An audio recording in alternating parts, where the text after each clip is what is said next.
Star Wars, The Rise of Skywalker is the concluding chapter of an epic saga that spans over 4 decades starting back in 1977 with Star Wars A New Hope, which introduced us to Luke, Leia, Han, and Chewie. And now 42 years later in 2019, we have episode 9, which is the final chapter in this amazing film series. And does it end on a high note?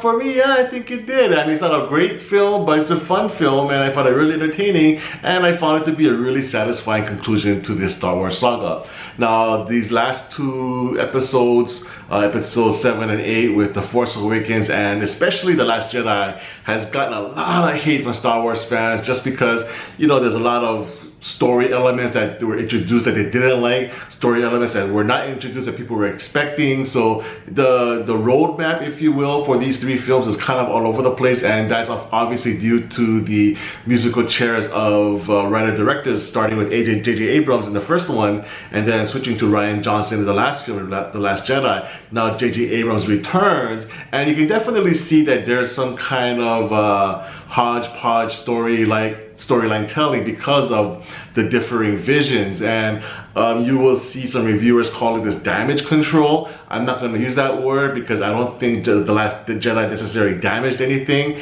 It's just a different direction, and J.J. Abrams is not just kind of course managing just to get back on the track that he wanted it to go. I personally thought The Last Jedi was a really fun film, a great movie. I had lots of fun with it, but then again, I'm not really a hardcore Star Wars guy where I know all the rules and all the canon and, you know, what characters are supposed to do. I'm just looking at it from a fan's perspective, from a film goer's perspective. I just want to have fun with the movie, and The Last Jedi provided me with that fun, so I really like that a lot. I don't think I really enjoyed The Rise of Skywalker as much as I did The Last Jedi, but that being said, it did have a lot of that course correction, like I mentioned, to do, which meant that the storyline was a little convoluted, a little bit too extraneous at times, and the introduction of the Emperor from the previous series, and not a spoiler, it's in the trailer, so don't sue me. The Emperor comes back and he returns as a villain. That was kind of cheap, but they needed that element to explain other things.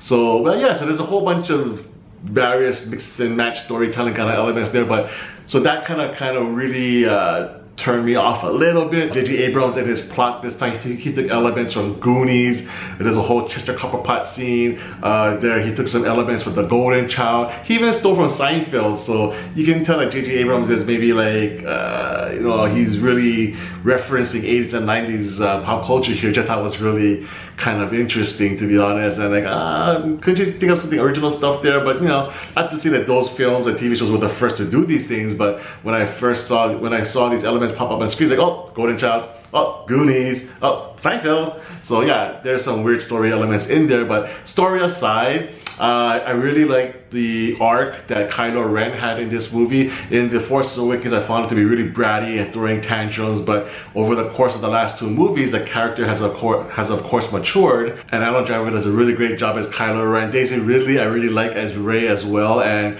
their psychic connection thing that was established in the last film, I wasn't really a fan of in the last movie, to be honest, but this time around, they actually elevated that and were more creative with it. So that element really worked for me this time around, so I'm really glad that they enjoyed that. I do kind of feel sorry for Finn and Poe. They were kind of established as these really key main characters in the first film, but then they just kind of got relegated to sidekick status in this movie. Finn, especially being a stormtrooper who turned good, there was a lot of potential there to do a really fleshed out,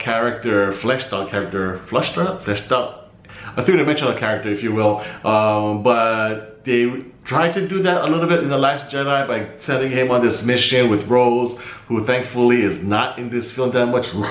So cringeworthy, her performances. Anyway, side note. So this time around, Finn stays with the key group, as does Poe, and I really liked all of their banter and interaction, but yeah, they're kind of taking the back seat to Rey and Kylo this time around, which is okay because that's kind of where the focus should be. And does Rey wear the same thing every day from The Force Awakens to now?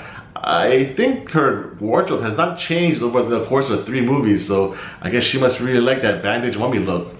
And you can kind of tell that they didn't really know what to do with Rey from film to film, so Daisy really playing her does her best with what she's given, but there, yeah, as with most Star Wars fans, I do wish they had a clearer road path over the 3 films to create a much smoother transition from one film to the next, because Rey is first like this, then she's like this, then she's like this. So yeah, her mindset is kind of all over the place, given the backstory that does exist or doesn't exist from film to film. So yeah, she does the best with what she has.